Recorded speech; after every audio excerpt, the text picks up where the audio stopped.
toilet block, which may spell more problem for 3D printing construction. Cold spray being used for thermal management on a satellite, and a Bico company using a kind of their own version of two-photon polymerization, uh, which is said to be much, much faster. We'll start with this version of 3D Printing News Unpeeled, thanks to 3dprint.com with the 3D printed toilet block cracks. Now, we brought you this news a couple of months ago about a town in New South Wales in Australia called Dubbo. Dubbo is a regional council. They were going to be the first in Australia to 3D print a toilet block. And the idea was that in this remote part of the world, it'd be cheap and it would be effective to 3D print toilet blocks, and it would be more cost effective than normal. They paid 300,000 Australian dollars for the thing, and now there are hairline cracks appearing in this item, this toilet block.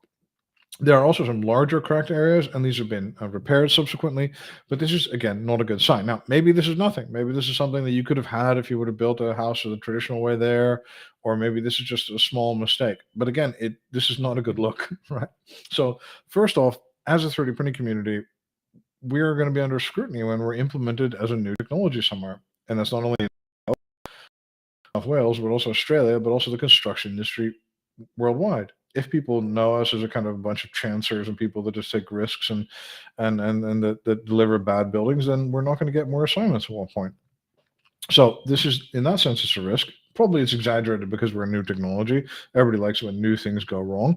But this is something we can ill afford to have going on all the time. So we need to really, when we build 3D printed buildings, do them correctly. Now, again, what we mentioned the last time as well, because previously, last version of the show, we also had another building that was being torn down, a 3D printed building that was going to be torn down. Now, this again could be a one-off occurrence, but the world won't be as forgiving if we keep doing this, or if some serious accidents occur if a building collapses. So that is why this is very relevant news. The contractor to repair it, and hopefully this is just a small temporary problem, but yeah, it's not a good look. The next thing is also in Australia. The University of Melbourne has worked with the Australian Space Agency, the Italian Space Agency, ESA, Titomic, and a bunch of other people on the SPIRIT, which stands for the Space Industry Responsive Intelligent Thermo Nanosat. It's a 6U nanosat, and part of it is 3D printing, like kind of a cold plate kind of heat management solution is 3D printing.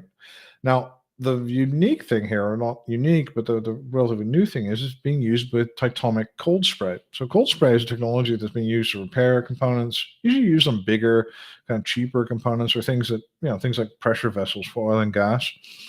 Usually for, kind of like a satellite, we would really be looking at, powder bed fusion or other technologies, not necessarily cold spray.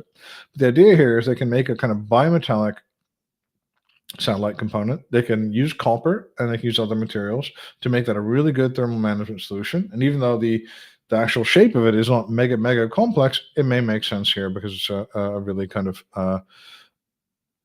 cost effective technology to use, and may actually be quite more optimal than normal. I love this whole development of Bico nanosatellites, CubeSats, all becoming more and more cheaper, all using extensively 3D printing. Using polymer 3D printing for parts, using metal 3D printing. I think this could be a huge market for us. And this is another bit of good news. I had not anticipated somebody doing this just with cold spray, so that could be really interesting. And this could be a huge market for 3D printing going forward. The next thing is from Bico company, Nanoscribe. So Nanoscribe used to have, or even still has, a 2PP technology, two-photon polymerization technology.